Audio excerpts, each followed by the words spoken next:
The sound came first, sharper than any morning bird, sharper even than the coffee pot drip I'd grown used to after years of ritual. A metallic clank echoing off fiberglass, deliberate and final, like the slam of a cell door.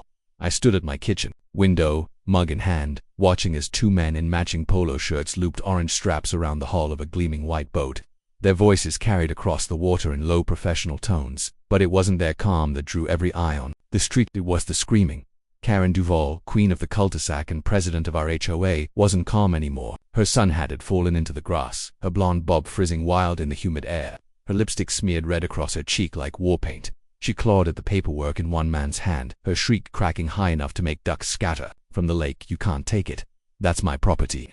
This is theft. Do you know who I am? The taller towman didn't flinch. He tapped the stamped page on his clipboard, eyes flat as stone. Unregistered vessel, ma'am. County records. Show no license. HOA enforcement clause allows impound. We're just doing our job. Phones were already out. Neighbors recording, posting. The calm efficiency of the tow crew against Karen's hysterics made the whole thing look staged for TV. But for me, standing there in my kitchen, it wasn't entertainment. It was a memory trigger, because the sound of metal on fiberglass, of straps biting into structure, wasn't new to me. I'd heard it before, on a different morning, years earlier, when the clanking wasn't a boat being taken but a wall being dismantled. My wall. That memory hit hard, pulling me backward into the day everything shifted. The California sun had just started its morning ritual, throwing long shadows across my kitchen table, illuminating the corkboard where my old plans were pinned. Yellowed schematics from 2009 drawings I'd made myself in the wake of the great coastal storm, after 3 days of terror when the ocean wasn't a neighbor but a predator. My wife Martha hadn't slept those nights. She'd sat up clutching a blanket like it was armor, eyes locked on the patio doors as if the sea might come slithering inside. I was an old marine engineer. Designing safety wasn't a hobby, it was muscle memory. So I built a wall, not a fence, not a cosmetic barrier, but a reinforced seawall rooted in concrete and steel, approved by the city with the raised seal of the Planning Commission, paid for with checks I still had in a folder. Every pour of cement, every length of rebar had passed under my eyes. It wasn't just protection. It was a promise to Martha that nothing like that storm would threaten her again when she passed. The wall became more than safety. It was memory in stone, a monument to doing things the right way, to building something that lasts longer than fear. Morning after morning I'd stand with my coffee, look out at the calm Pacific held back by that barrier, and feel peace. But peace doesn't last in a neighborhood ruled by people who confuse a clipboard for a crown. The notice came on a Thursday, something alien on my front gate, a flash of red plastic cinched tight with a zip tie, damped from the morning mist. HOA final violation. I clipped it free with wire cutters, unfolded the paper, and read words that turned my blood cold and steady. Breach of community aesthetic standards. Blocking shared ocean views. Fine, $14,200. Shared views. My house sat at the far end of the bluff. The only view the wall blocked was the one from Karen Duval's second-story patio, 2 houses down. My heart didn't pound, it cooled. Anger, for me, is never hot. It's a slow burn that sharpens the mind. I didn't rip the notice in rage. I laid it flat on my desk, then went to the filing cabinet I'd used for 40 years of engineering projects. Drawer H home. Inside, the thick folder marked seawall construction. 2009 permits, stamped plans, checks, all protected in plastic sleeves. I packed them into my old leather briefcase and walked to the HOA clubhouse, the chlorine-scented box where Karen liked to play queen. She was behind her cheap desk, blazer-like armor, voice dripping fake sweetness as she scolded another poor soul about mailbox color. When it was my turn, I opened the case and laid the documents in front of her: city permit, planning approval, architectural stamps. Karen, there seems to be a mistake. She didn't even glance down, she just smiled, thin and smug. There's no mistake, Frank. We have new guidelines. That unsightly fortification of yours is no longer in compliance. I pushed the permit closer. This is legal. City approved. Built for storm protection. Your guidelines don't override city law. She finally looked, then gave a tiny laugh. Those are old papers. This is HOA policy now. You have 30 days. She gestured toward the door. Her secretary, Ann Lasky, smirked from the corner. The meeting was over. My evidence rejected with a smile. That's when I knew this wasn't about a view, it was about power.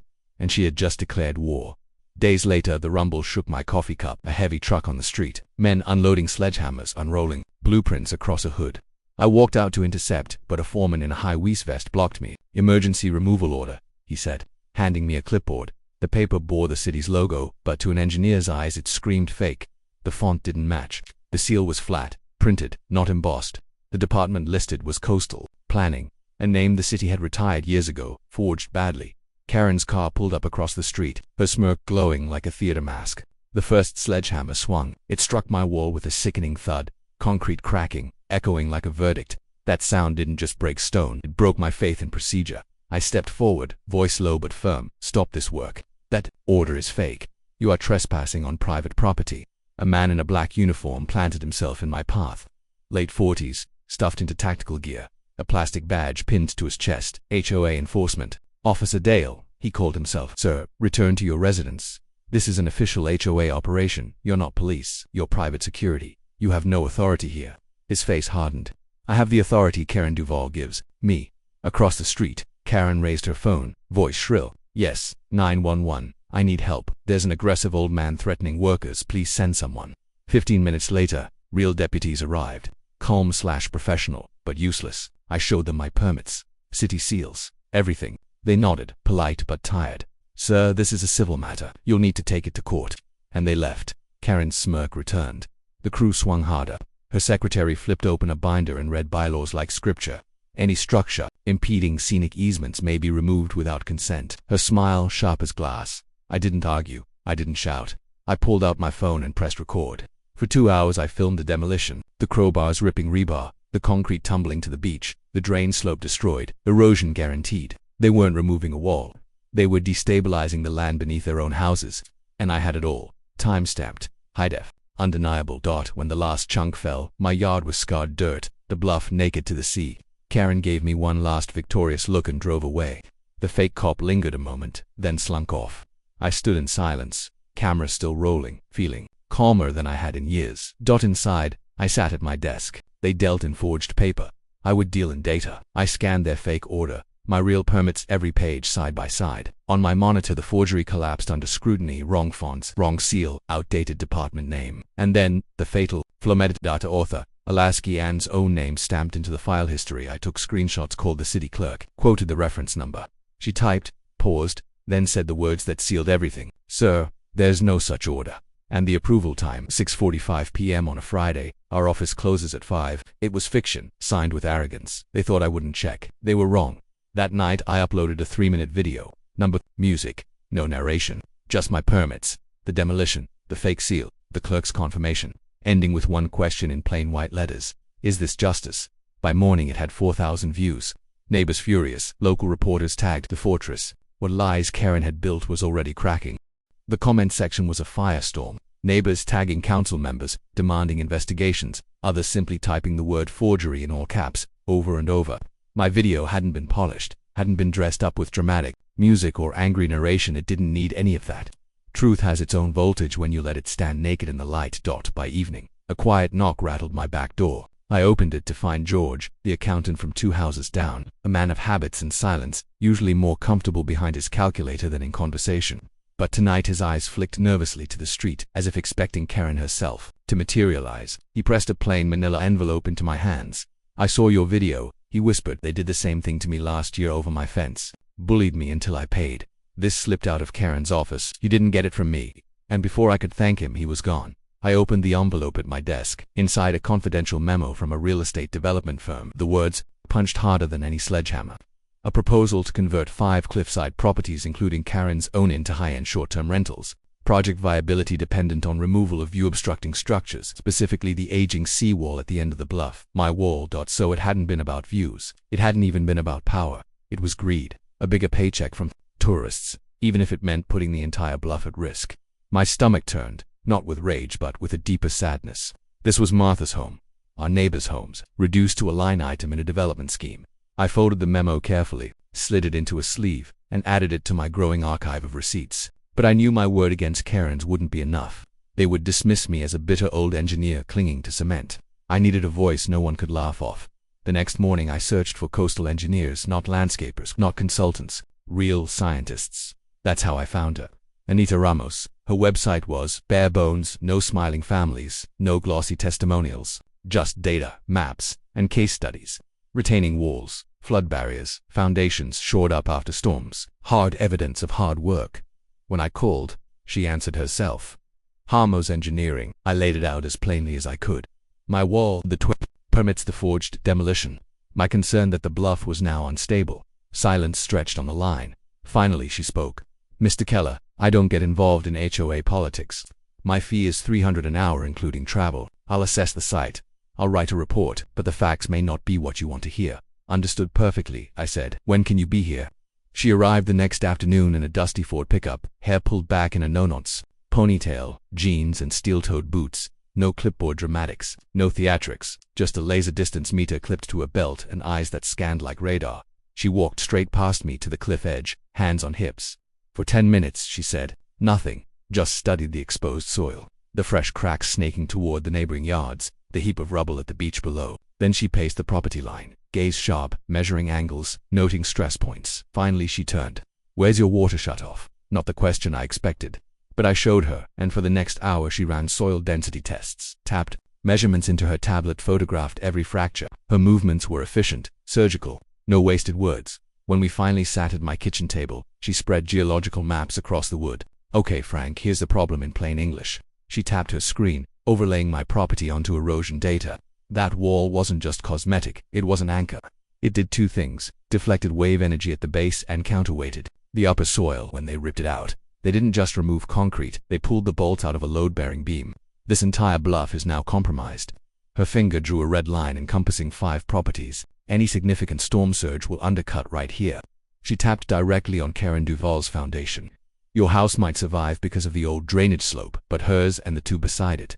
First to go, there was no malice in her voice, no satisfaction, just fact. Engineering stripped of politics.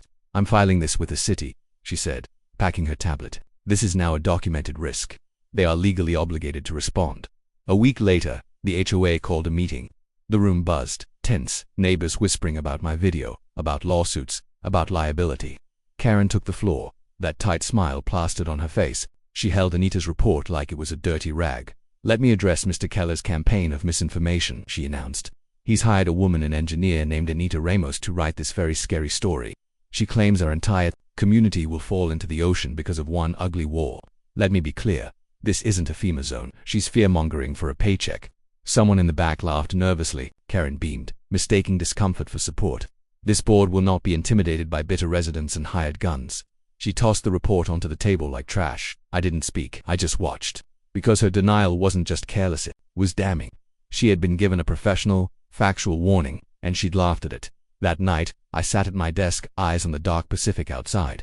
My anger cooled into a single sharp point. Documentation I wasn't going to shout into their circus anymore. I was going to let the ocean and my cameras do the talking the next day. I ordered weatherproof motion sensors and a time-lapse rig. I mounted one camera high on the corner of my house, aimed at the raw cliff. Another I disguised inside a birdhouse, pointed directly at Karen's foundation and her beloved rose bushes. The third I set on my patio to take a photo every 10 minutes for a week. Nothing happened. Then the rains came. Not a storm, just steady drizzle. But without my wall's drainage slope, the soil soaked up water like a sponge. At 3:17 a.m., my motion camera caught it. A suitcase-sized clump of earth sloughing off the cliff, vanishing into the surf below.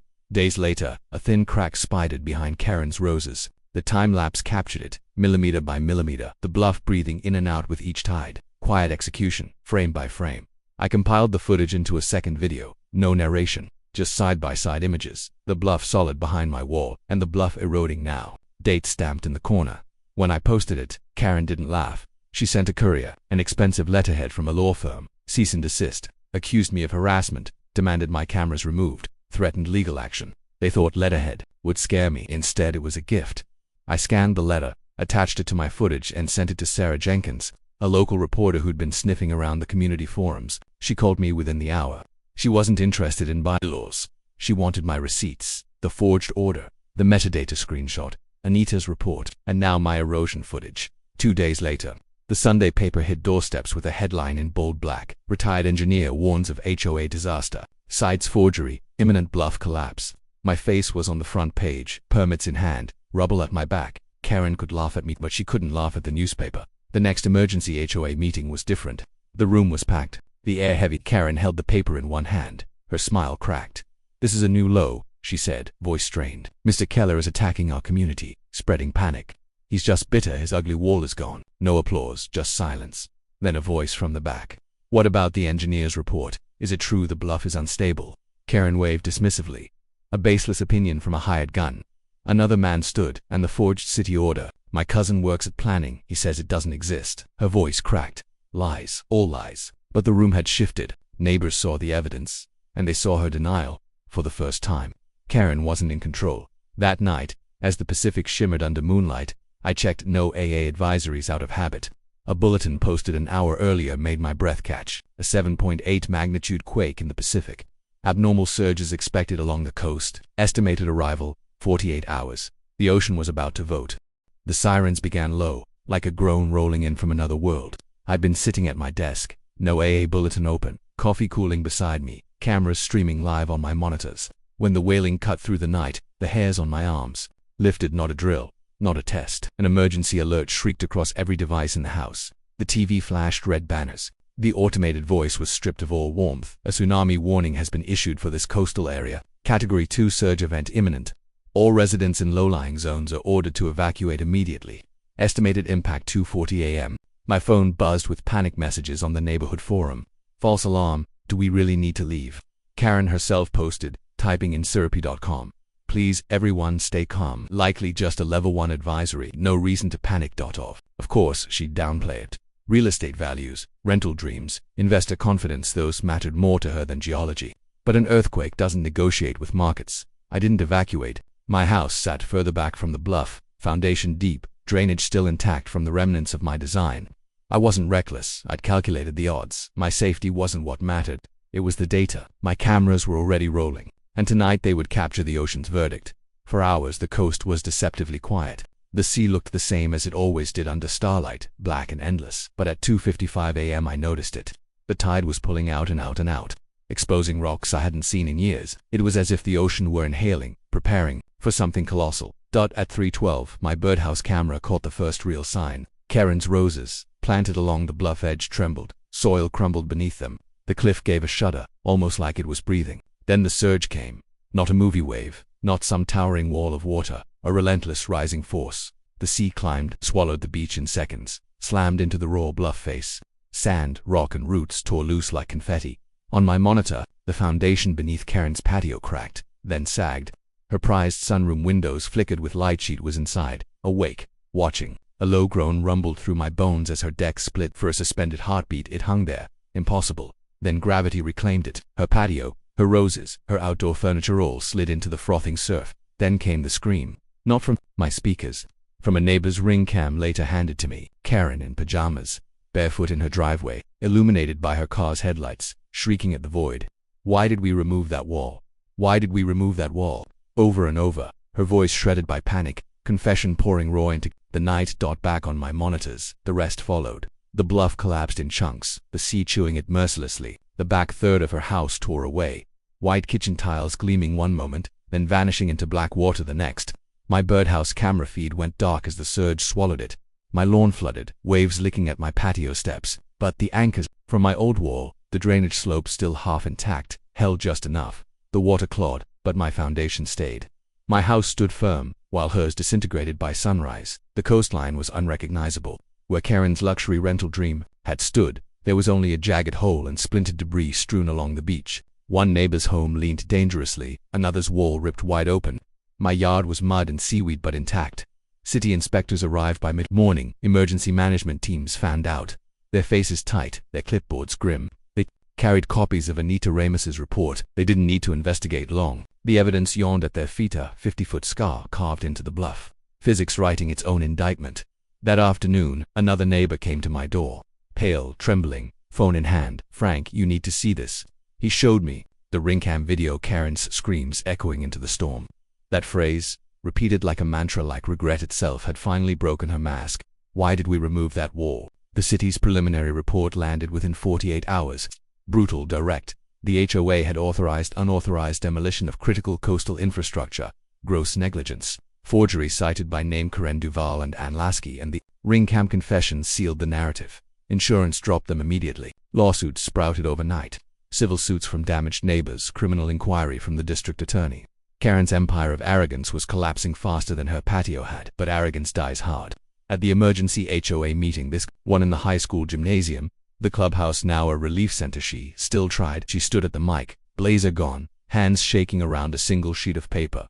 Her resignation, I deeply regret, she stammered, voice thin eyes. Down decisions that were made. A man in the front row barked, "Decisions? You mean crimes?" The crowd erupted, shouts, accusations, questions. Karen didn't answer. She just crumpled the paper in her fist, dropped it, and walked off the court floor, pale as a ghost. That was the last time most of us saw her in person. For me, vindication wasn't in her resignation. It was in the USB drive slipped into my hand a week later by a quiet board member. "I can't live with it," he muttered. "These are the real meeting recordings." Before she doctored them and sighed, proof that Karen had silenced concerns, that Anne had edited minutes to erase warnings.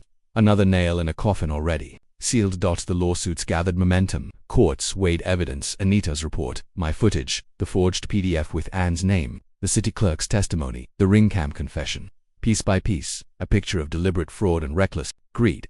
For once the law wasn't useless. It was a hammer aimed at the right targets. And while they scrambled, bank accounts frozen, assets liquidated, lawsuits stacking, I stood on my ruined lawn with Anita, watching the sea. She said nothing for a while, then finally murmured, "They could have just listened." "Yes," I said quietly. "They could have." The weeks that followed were a blur of hearings, news vans and paperwork stacked like sandbags against a flood.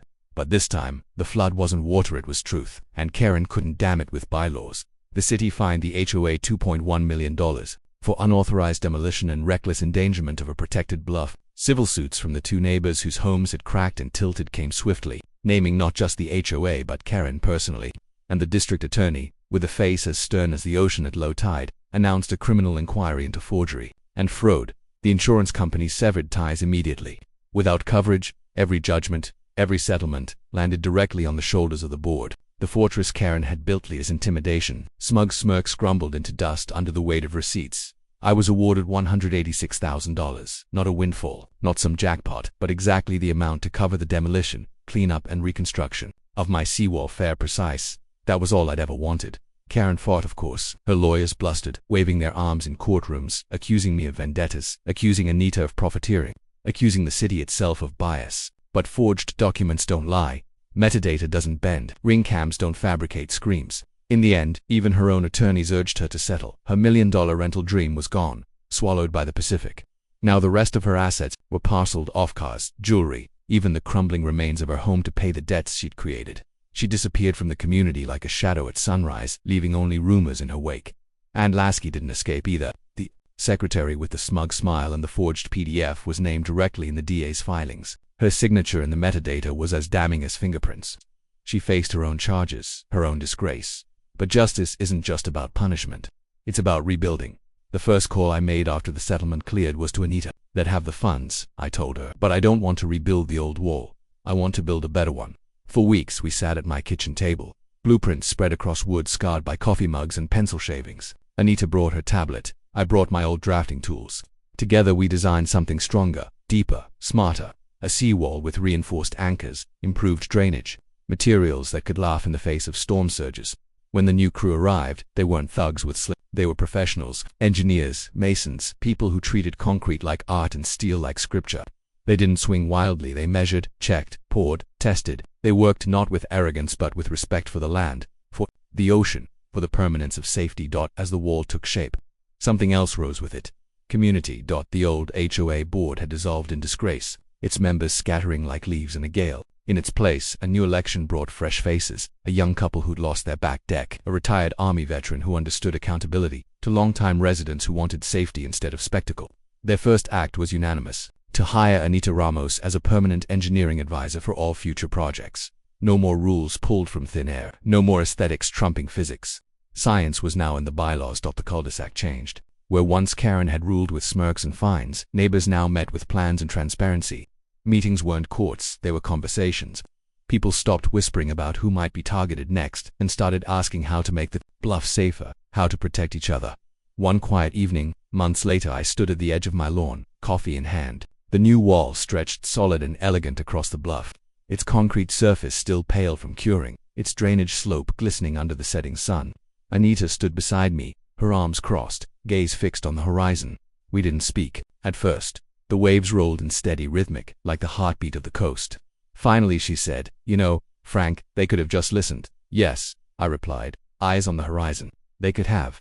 But arrogance is deaf. It believes votes can outshout science. It believes rules scribbled in binders can overpower geology. Karen and her allies forgot the oldest truth of the ocean: you can't legislate away the tide. I thought of Martha then, of the promise I'd made her with that first wall, of the way her shoulders had finally relaxed after the storm of 2009. I thought of how that wall, destroyed by greed, had been reborn even stronger, not just in concrete, but in the unity of neighbors who finally understood the difference between control and protection. The sea rolled against the new barrier, hissing, foaming, testing, but the wall held it would hold for decades. And if storms came, if quakes rattled the deep Pacific again, we would be ready not because of bylaws, but because of science receipts and the will to do things right.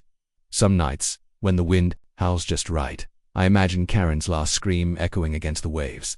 Why did we remove that wall? A confession not just to me, not just to the neighborhood, but to the ocean itself. The answer was written in water, in mud, in splintered lumber carried out to sea, and a lesson carved into every inch of new concrete standing firm at the bluff's edge. You can pass rules, you can fake documents, you can laugh at warnings, but in the end, the ocean always votes last, and its vote is final.